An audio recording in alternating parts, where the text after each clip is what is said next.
Good morning, everybody, and welcome to the Toon Review for this morning's press conference reaction. My name is Paul. I'm joined this morning by Stato for his first ever press conference reaction show, as he has the day off. But thank you very much for tuning in, guys. If you do enjoy the show, don't forget to hit the thumbs up button, and of course, subscribe if you're new to the channel and you like what you see. And you can support the channel in the usual two ways. Membership, which is the join button just underneath the two of us.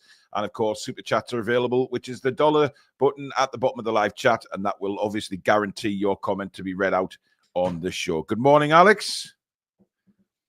Good morning. Are we nice and fresh this morning for the show? We are indeed, yeah. I'm not used to... It's been a while since I've recorded in light, in daylight. It's weird. Feeling in it, yeah. It's especially when it's winter and it normally sort of dark and grim and cold outside. I mean, it's still cold, don't get me wrong. But anyway, Eddie has spoken to the media this morning. Those of you that did watch it probably suffered the same problems we did.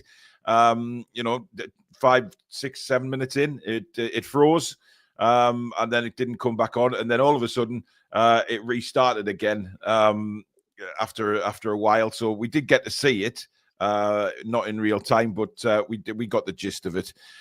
We'll start off with obviously a lot of people are talking about the vote that was this morning, Alex. Before we touch on the press conference, the vote went against the 4 clubs that were trying to get this sponsorship thing changed, and it's gone against us. But you're not quite as worried as what a lot of fans seem to be. Yeah, so I think the rumor is. There's no confirmation of this. Eddie, of course, said in his press conference he's got no idea. He's not involved in that. Yeah. He didn't even know it was happening this morning. But the rumor is it was Man City, us, Villa, and Forest, I believe, were the 4 teams who voted against this. Yep. So it was the associated party transactions, the rules to do with that, that was being voted on this morning. And everybody's just kind of instantly going, it's a Man City loss plus Newcastle and other clubs that want to push. I'm not 100% convinced by that. I think it's still a huge grey area as to the rules and what they are allowed to do and not allowed to do. Anti-competitive, anti-European law, anti-English law, anti-this. There's still a long way to go. I don't think this is the end of the story by any means. No, I mean, look, it's a little bit of a blow, absolutely, but it's interesting that, people are saying that Everton and Chelsea voted against it, apparently, which is a little bit surprising. So Chelsea basically throw themselves back into the cartel. 16 voted against us. So, yeah, there's nothing we could do about it. The vote's happened. It's gone against us. Well, I mean, the Premier League have thrown the book at Everton, so they're just cowering like a scared little chihuahua running away. Yeah, they just don't want any more punishment. They don't want to get relegated. They want to try and stay in the division with this new stadium. So they've just surrendered at this point into submission, which is a shame. Absolutely. I guess, that's just the way football goes sometimes. And suddenly to clubs like Everton, like you say, will be a little scared of what's gone on and just sort of let's just hide in the corner and play by the rule book, shall we say, or the cartel's rule book. And we'll see what happens in the future. But these same Everton fans over the last couple of years have been attending matches with PL corruption banners, and they were very into it. And now it's obviously the club's voting stance doesn't necessarily reflect the position of the fan base. So fair enough to the Everton fans, but it's still. It is weird. Like I think, and for anybody watching this who might be from an opposition fans club, we do kind of agree that we don't think there should be a ridiculous unlimited spending and just have like a few super clubs at the top, and then people who are owned by slightly less wealthy clubs just can't do anything. We agree that that's also absurd, but yeah, absolutely. The caps that are put in place are not put in place for fairness. They're put in place to suit certain top level clubs. That's why we're frustrated. The horse has already bolted at this point. Yeah, we'll see what happens with it. Obviously, I think there'll be more fallout during the day from that, and of course, we'll cover all that in TTR Friday tonight as well. We'll have a look back and see basically if anything's come for it, how the fans feeling about it, etc. So we'll chat a bit more about that at 7 o'clock tonight. Now let's move on to the press conference because everybody, I think, was waiting for the first question, which was always going to be. I mean, he was asked about, have we had a good trip to Saudi, and then it was obviously the question of Callum Wilson.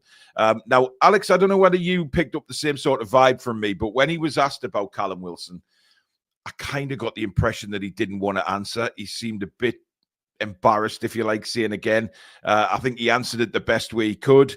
And sort of what he came out with was he's doing well. We anticipate he's going to by the way, he's going to train with the group today. Whether he's quite there for West Ham, let's see. But he has to get through the next few days in training first.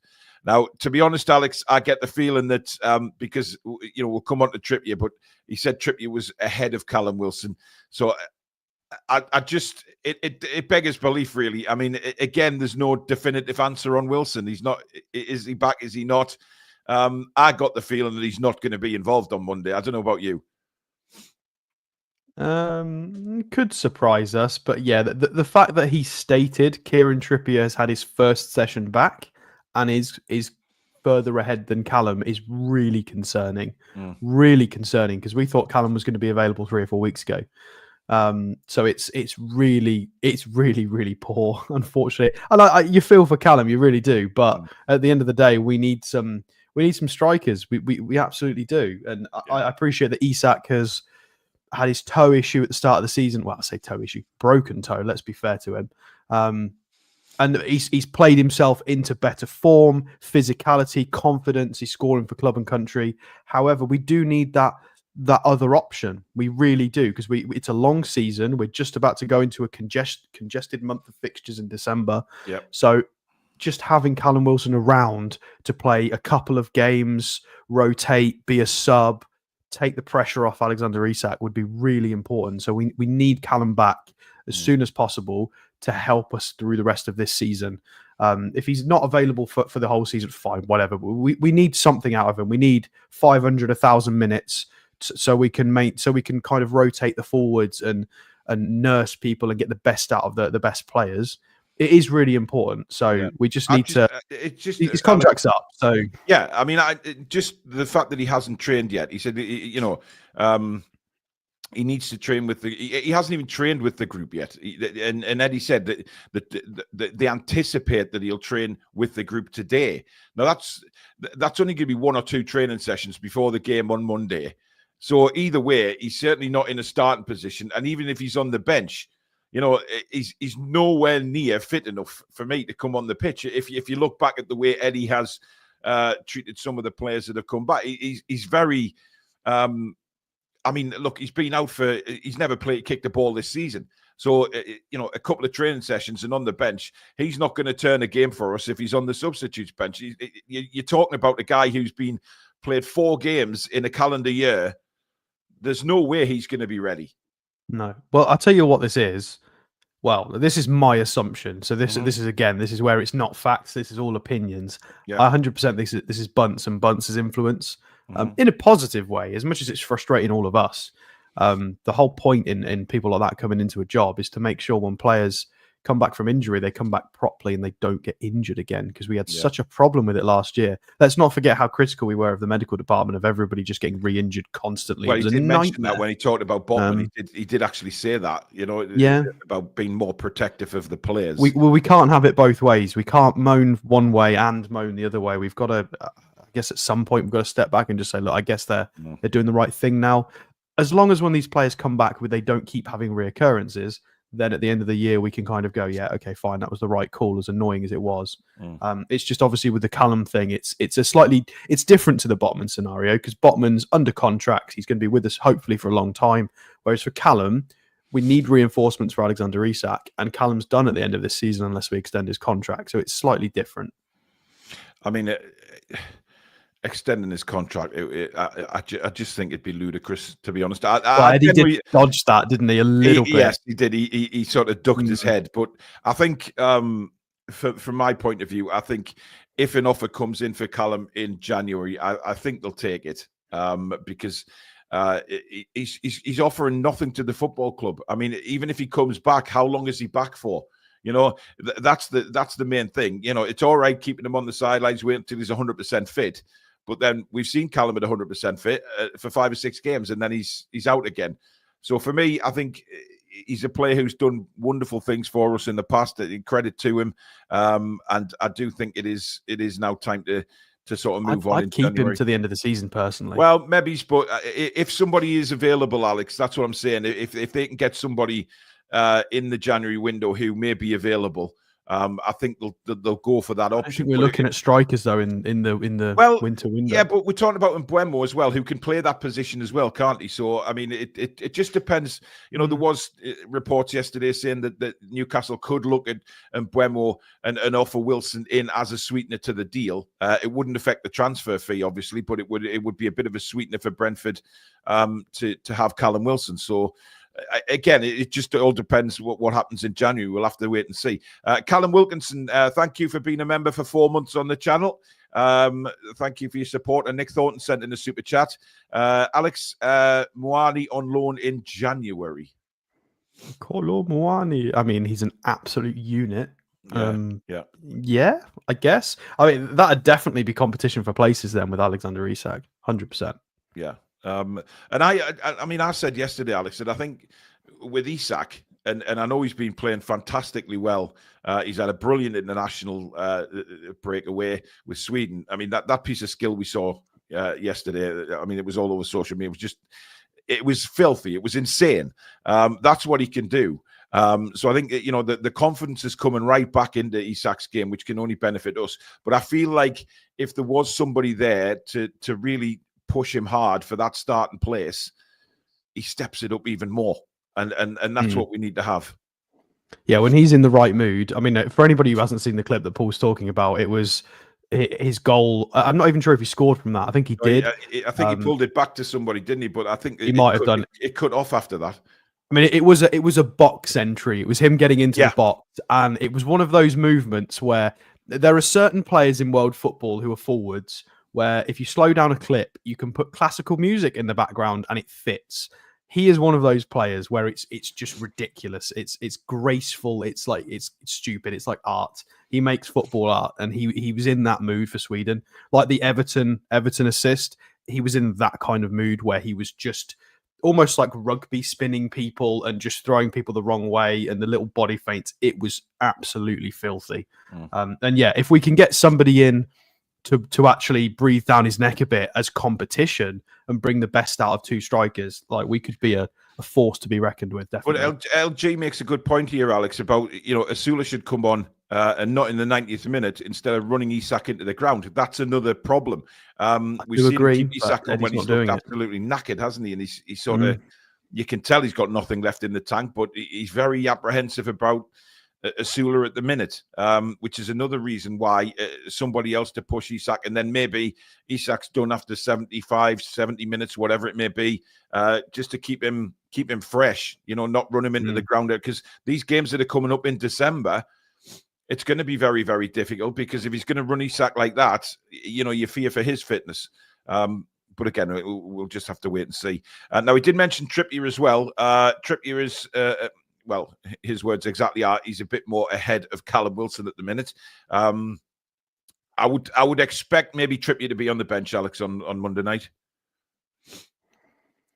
Yeah, judging by Eddie Howe's the way he kind of approached that topic, that he's not ready. I mean, he talked about the whole competition between Tino and Trippier and what may happen with that. Yeah. But yeah, he's trained today. Game's Monday night. You would expect maybe he's in the matchday squad at least, with a view to maybe not play, unless only there's a problem with Tino, because obviously Kraft is now unavailable. So having Trippier is makes more sense in a matchday squad. I think if Kraft wasn't injured, maybe they'd have given Trippier a bit longer. But yeah, I think he'll go straight into a matchday squad and be on the bench. Now, those who don't know, Alex mentioning Emil Kraft there, Eddie confirmed that he's had surgery on the collarbone and he's out 6 to 8 weeks. Which is a blow. It's a blow for Kraft as well, Alex, because he's come back from that horrible injury that he got at Tranmere Rovers, of course, in the Carabao Cup, and then he's fought his way back, and he's done really well when he's been in asked to play or come on as substitute, and then he's smashed down by a collarbone injury. Yeah, it is a real shame, because he's He's a really competent squad player. He's evolved so much in recent years. You know, he was one of my least favorite players in the squad, and now he's one of my favorite players. I've always got a place for those versatile workhorses who do their job properly. Whether it's Lascelles, who is club captain and will come in and put in an absolute shift and is learned. You know, he's battled in silence, ignored critics, and improved his game, as is Emil Kraft, as has Jacob Murphy. You know, we know they're not the players to win us trophies and take us to that next step, but they are trying their damn hardest to improve themselves, to contribute for the club, and that is what we as fans, most of us anyway, like that. And it's a shame he's not going to be available because he's really versatile, can play centre half. Well, it's cover as well. If anything happens to our centre backs in the next month. You know, because Lascelles is still out, so it's still out. Share against the world at the moment. We'll have to shift things drastically if he got injured, he'd have to play two left footers. You know, he'd have to. He'd have no choice. No, we won't open that door. I know some people. Well, we'll not open that door yet. But if worst came to worst, that's what would happen. Rolly's in the chat. Good morning, mate. It will be interesting to see how the amendments stand up after the panel release the reasons for their ruling. Shame on the Premier League for rushing new rules through, though. Does it surprise you, though, that they've rushed it through? Because to me, it doesn't. You know, they needed to put things. When Man City won that court case, you knew that the Premier League were working behind the scenes because to put things right again and do it their way. You just know. They're very sly like that. Right, moving on to what he said. I mean, on Anthony Gordon and Tino Livramento, Lewis Hall, of course, playing in, making appearances for England. He says, we all watched the game together at the hotel when we were in Saudi. There was an enormous amount of pride watching them, not just perform, but how well they performed and how they contributed to the win. It was a great thing to see, and great to see Anthony score his first goal. There was a couple of things he mentioned about that, Alex, was the fact that the reporters sort of were giving Eddie praise for bringing these players on, and Eddie kind of rebuffed that and said, you know, at the end of the day, it's down to the players. They've worked and done what we've asked to do and got the breaks that they've needed, and you know, have listened. And he put it all on the players, basically. And then the Anthony Gordon goal celebration, of course, was mentioned for the little one who wasn't very well. And he didn't know much about that. But, you know, he's kind of like that, Eddie. He won't take the credit, but credit where it's due. You know, we all were banging on the door about Lewis Hall last season, but Eddie knew exactly what he was doing. And the players responded. Yeah, definitely. He wasn't super happy with taking all of the credit. He's a very humble, classy guy, as we know. He gave credit to sort of Chelsea and the families of Tino and Lewis for the hard work that they've put in. And he's absolutely right. You know, you've got to imagine all of the trips in the dark and the snow and the cold for, you know, evenings and weekends for years and years and years and years and years, where they've helped those kids get to achieve their dreams, essentially. And he's right. But at the same time, he does need to take a lot of credit, because the business end of their football career to date, he's been an integral part in their development, especially with Lewis Hall. And when you think about the Anthony Gordon situation, the position he was in when he left Everton, I think he does deserve a lot of credit for that, because he's done a lot, and not just in a footballing sense, in terms of mentality, motivation, character building, unity. He's a very well-rounded coach and a man manager. That's why he does things like go on the High Performance podcast and stuff. He's that kind of guy. So he does definitely deserve maybe more credit than he's taking. There was a very strange question asked, which was regarding referees, Alex, and whether they should be like the players and drug tested. Now, obviously, all of this has come from what's happened, you know, the scandal about David Coote and the pictures that have since come out. Now, he praised the referees, he praised Howard Webb, which he's going to do. But where do you stand on that? I didn't see that question come, but it is an interesting question to ask, is to, you know, if the players are all drug tested, referees and linesmen as well? 100%. I know that's a controversial thing, but I 100% think it is.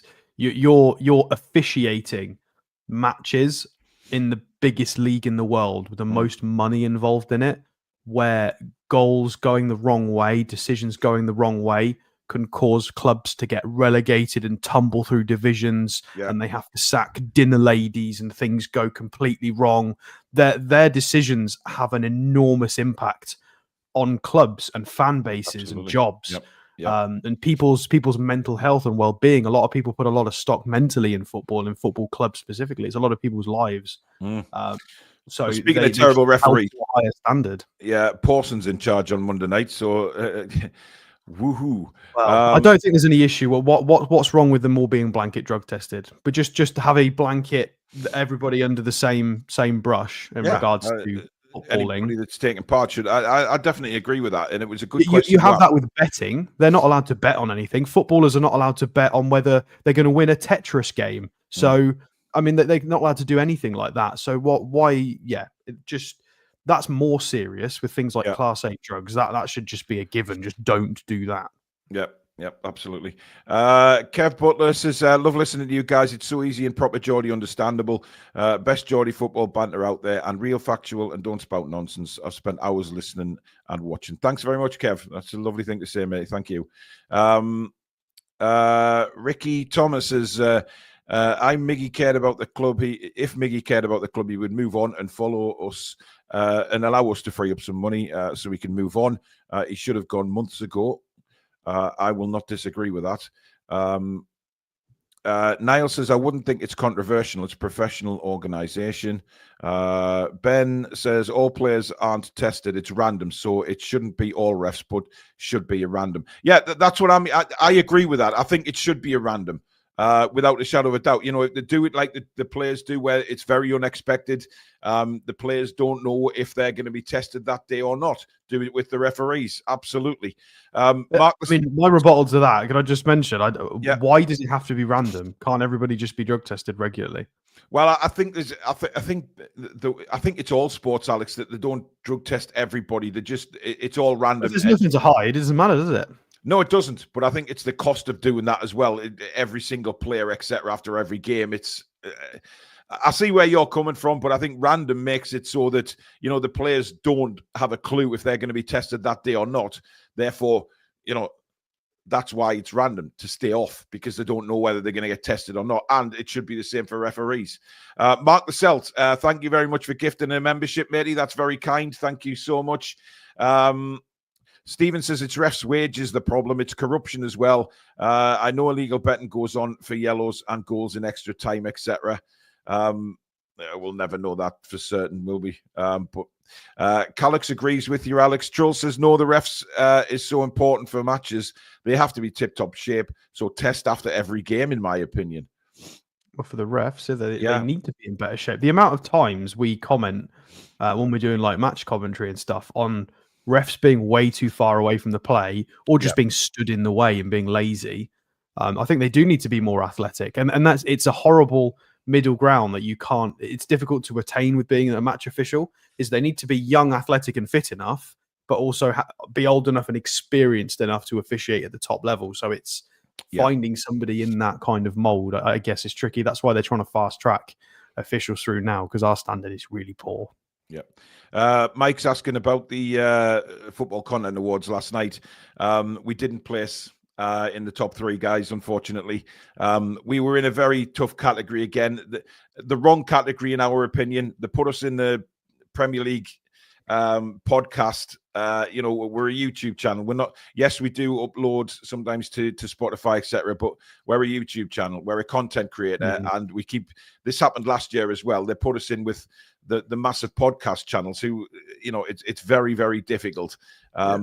I was genuinely gutted last night when I found out, because I did think, given the year we've had and the subscriber base jumping so high and the views that we get, I did think maybe we were in with a chance. So I was generally gutted last night and very disappointed. But taking stock of it, chat to Susan last night, she knew how gutted I was. Yeah, we were the category we were in. We shouldn't have been in. We should have been in content creator categories. Not a podcast. Not at a all. podcast. Like we have news shows that you record, Paul, pre-recorded videos, and we do shows where we do a lot of screen sharing and show player data. That's something that you can't really listen to. That you have to watch it generally. So I don't know how that can qualify as a podcast. It's very weird. Yep.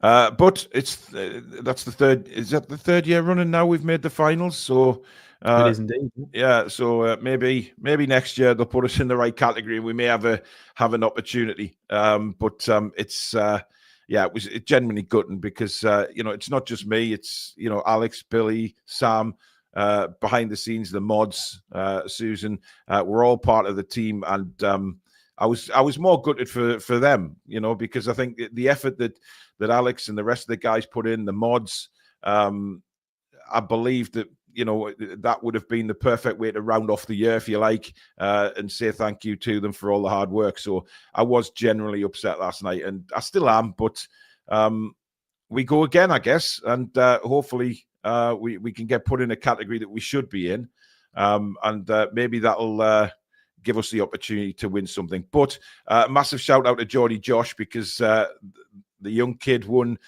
silver in his category. Young Content Creator Awards, wasn't it? It was very good. Content Creator. So massive shout out to Geordie Josh, who got second place. And Alice swept the board with hers. She got, all categories she was voted in, she picked up either first or second. So she had a good night as well. So congratulations to Alice, who, of course, has been on the channel before as well. But thank you so much for all your support, though. I genuinely mean that. We had thousands of votes for us, and it's Adam P or Matty didn't win anything either. So disappointing night, really. But we'll go again. I'm sure. But I'll talk about that more tonight as well. Because there'll be more people watching to thank as well. But there you have it. Right, let's go back to the press conference, Alex. And he spoke about the game against West Ham last season. And he said for the neutral, it would have been a brilliant game. Most important thing for us was from a really difficult position that we showed that spirit that we've always had, that you're never out of the game. One of those games that will live long in the memory. But for us, it's a totally different game, and it's going to be a challenging game for us. We're keen to keep our momentum. Obviously, he wants to keep that going. He was then asked about Harvey Barnes, Alex, and about him. Is he a super sub? And he rebuffed that straight away, saying he does not want to have Harvey Barnes known as a super sub. He wants to try and fit him into the team somewhere. He said that's up to Harvey. But then I'm looking and thinking, well, Harvey's banging in the goals, and you're saying it's up to Harvey to try and break into the team. But from Eddie's point of view, Alex, it's very, very difficult, isn't it, to try and put Harvey Barnes in when Willock and Joe Linton are performing so well down that left-hand side. Yeah, I mean, it's a physicality issue, isn't it? It's Willock, Joe Linton and Gordon give you all a lot more off the ball than Harvey Barnes does. But Harvey Barnes is just lethal. He's a clinical finisher. It's. I don't think there's anything wrong with having all of them available in a squad. I think the media. I mean, to be fair, there were some really good questions today. I actually enjoyed the press conference more than I usually do. There was more insightful questions, not as much drivel. It was a lot better. And this was a good line of questioning. And yeah, it is tricky for Eddie. But I think the journalist who asked the question, I can't remember specifically who it was. He did mention, I guess there isn't such a thing as a best 11 anymore. It's more of a squad game. Do you know your best 11? So that was also asked by someone else. Mm-hmm. And it's much of a muchness with Barnes. You try and play the best team. And at the moment, just to get us back on track and pushing, the physicality is helping more. And having Willock and Joe Linton fit, doing it the way we did a couple of years ago is proving a lot more productive for us. So yeah. I mean, we've always, there's a lot of fans believe, Alex, that Harvey is better coming on as a sub, but I'm not sure about that, because there has been games that he has started and he's done very well. He may have faded in the second half a little bit with tiredness, etc., but he has looked decent. But he's still got that doubt over it. There's still a little bit of a cloud with the fans about Harvey Barnes, isn't there? I think Barnes is very similar to Dan Burn in a way that they're the kind of profile of player that works really well in certain games and not as good in other games. Like Dan Burn is your kind of Harry Maguire kind of guy, that he's great in the box. He's really, really good at sort of defending crosses, clearances, getting really stuck in, an absolute warrior. But if you want him to play a super high line against speedy wingers and he's just going to get constantly running behind, it's challenging for him. It's not his game. It's the same with Harvey Barnes. He's that kind of guy that when you've got a bit of space, but he hasn't got to be super pacey. He can get a lot of link up play on the left and cut in lots of shots. He loves that kind of stuff. But when it's a really hard fought slog of a game, you need a lot more physicality and a hell of a lot more work off the ball. Gordon and sort of Joelinton and Willock on the left suit that a bit more than what Harvey gives us. And it's no disrespect to Harvey's game. It's just people have different strengths to it. Harvey Barnes is more clinical than Willock and Joelinton at finding sort of the near post and cutting in and getting the fantastic shot. He's got a really good goal record. It's just different qualities in players. And I'm sure Eddie secretly behind the scenes doesn't really care because he's got a nice spread of profiles of players that he can use for certain situations. As long as they stay happy and they understand that they do need to be rotated. Obviously, if Harvey Barnes throws his toys out of the pram and wants to play all the time, then we have a problem. But it seems okay at the moment, so we'll see what happens. And Niall's mentioning his consistency as well. When he starts, sometimes he goes missing. I think that's definitely something that Barnes has to improve on and sort of stay in the game for longer periods. I do agree with that. I wouldn't necessarily see him as a super sub though. And he won't want that tag either, to be honest. He won't want a super sub tag. Now, we did mention Lewis Miley as well, who, of course, played for the England youngsters. To play for the under-21s at 18. So he said his game will be developing every day, and I think he's in a good place. But I think his biggest development is physical. He worked really hard through his injury. He looks an unbelievable athlete now. To play for England under-21s at 18 is a testament to how England regard him. I think his career is in a good place. So I expect that we're going to see a bit more from Miley. Alex, when he's, obviously he's just come back from injury, but he's played for England. So I would expect that Eddie will use him. Yeah, I'm sure he'll be not used sparingly, but it's obviously in December, there's a lot of fixtures. So he's probably going to get some minutes in the December run. Of course, who have we got? I guess we've got Longstaff, Tonali, Bruno, Willock are kind of the four that are rotating at the moment in three positions. Yeah. And then Miley's going to be the fifth guy to come into that when if anybody picks up a knock or there needs to be rotation or we have a bunch of games in a few days. Obviously, we've got the cup game as well in December against Brentford. And he'll get opportunities. And it's lovely to see from Eddie Howe saying he's developed physically as well. I didn't get to see a lot from him in the under-21s game that I watched the other night. He was really good off the ball. Physically, Alex, you can see that. Yeah. That's visually you can see. Yeah, he definitely looks a bit bigger. I didn't get to see some of the silky stuff on the ball. They didn't kind of they didn't go through Miley a lot for England, unfortunately. It was sort of driving runs on the left and they used other people. But his off the ball stuff was really, really good. You can tell he's an Eddie Howe player, even when you're watching the England game, because he almost went and joined and we were a 4-4-2 out of possession and he was joining in the press and he was blocking passing lanes, super disciplined, very energetic. You can just tell he trains under Eddie Howe 100% the way he moves around. And he'll be important for us, and he'll be a little bit more intelligent, a little bit more experienced, a little bit stronger. So I'm kind of excited to see what we get when he starts coming back and playing football, because it could be quite interesting to see. Yeah. Alf's asking if we think Miggy will start on Monday night. Scored a nice goal for Paraguay, or is he just not good enough anymore? I think people know my feelings on that, to be honest, Alf, but we will cover that on Sunday night when we do the match preview. So that's to look forward to on Sunday night as well. But as for the press conference, that is it, guys. It's a quick 30-40 minute show on a Friday morning, as people know. But thank you very much for watching, guys. It has been a pleasure as usual. Thank you, Alex. Thank you to the mods as well. Thank you for your super chats and memberships, etc. Well over 600 watching on both platforms at 11 o'clock on a Friday morning is absolutely superb. So thank you very much, guys. But we aren't finished today. We will be back at 7 o'clock with, of course, TTR Friday. We will talk more about the sponsor vote, etc. And obviously get you guys on and chat about how you're feeling ahead of the game on Monday night. Are you confident? What do you think the team will be? But don't forget, you don't need a camera. If you're camera shy, you can just use your microphone and speak to us that way, like the old-fashioned telephone call, I guess. But thank you very much for watching.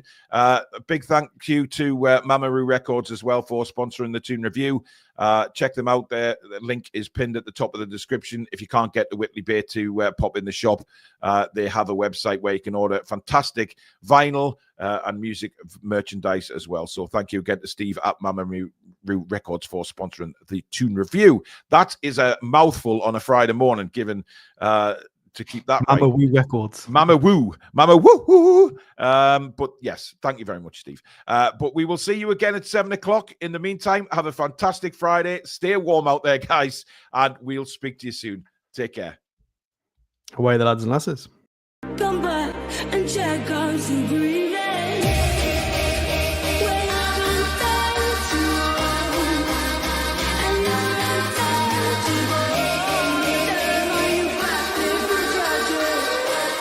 So much time to make my day.